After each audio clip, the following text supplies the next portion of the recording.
Welcome back to Season 2 of our deep dive into history's most chilling unsolved mysteries.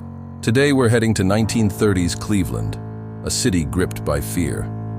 A serial killer was stalking the slums, leaving a trail of 12 bodies, all brutally hacked apart, their heads missing. They called him the Mad Butcher, and he even taunted the legendary lawman, Eliot Ness. Now, nearly a century later, a new Netflix documentary is blowing up social media with tantalizing new clues. Was the killer ever caught, or did he simply vanish into the shadows of history? This is the story of the Cleveland Torso murders, and I warn you, it gets gruesome. But don't look away. Cleveland, Ohio, in the 1930s was a city of extremes, smokestacks and sprawling factories on one side, and grinding poverty and crime on the other, all set against the backdrop of the Great Depression. The Kingsbury Run shantytown, a maze of makeshift shacks, was a refuge for drifters, the forgotten, and the outcasts. And that's precisely where the horror began. Between 1935 and 1938, at least 12 victims, men and women, mostly transients, were discovered dismembered. In almost every case, their heads were never found. The killer, quickly dubbed the Mad Butcher of Kingsbury Run, performed his horrific work with a chilling, surgical precision, leading many to believe he had medical training. Leading the investigation was none other than Eliot Ness, the famous agent fresh off his victory against Al Capone, now serving as Cleveland's public safety director. But the butcher was a different kind of monster.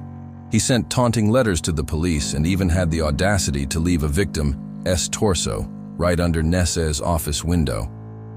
The city was paralyzed with terror. No one felt safe.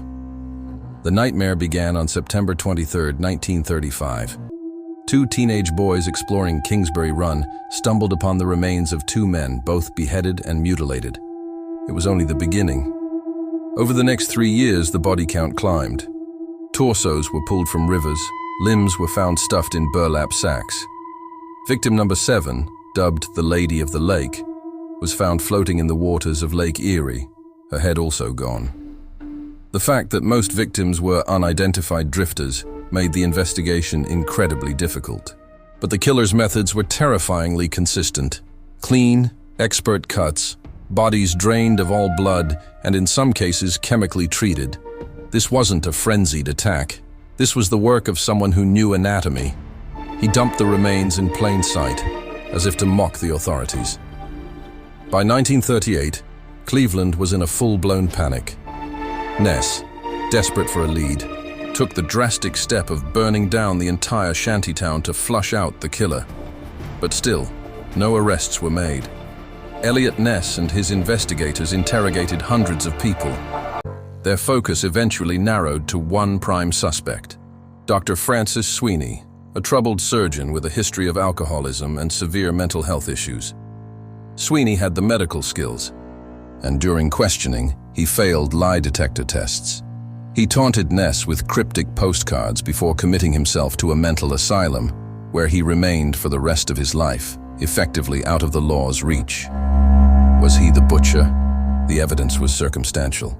Other theories swirled. Was it a disgruntled butcher, a member of a criminal gang seeking revenge? But nothing ever stuck.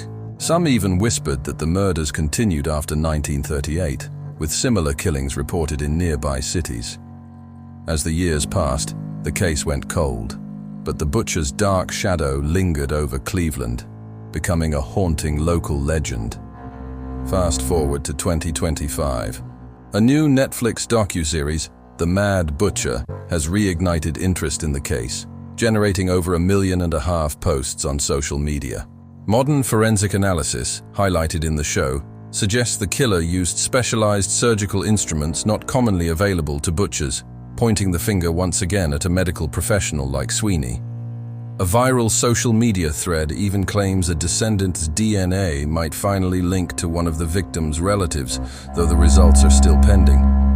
The Cleveland Police Museum is using the new wave of interest to push for tips, hoping a forgotten family story might hold the key. But for now, the butcher's true identity remains a ghost. The Cleveland Torso murders left a permanent scar on the heart of Ohio. 12 lives were brutally taken, and their families never received justice. The killer may be long gone, but his secrets are still out there, waiting to be discovered. Who do you think the butcher was? A doctor, a drifter, or something else entirely? Drop your theories in the comments below. Thanks for joining us for this chilling investigation.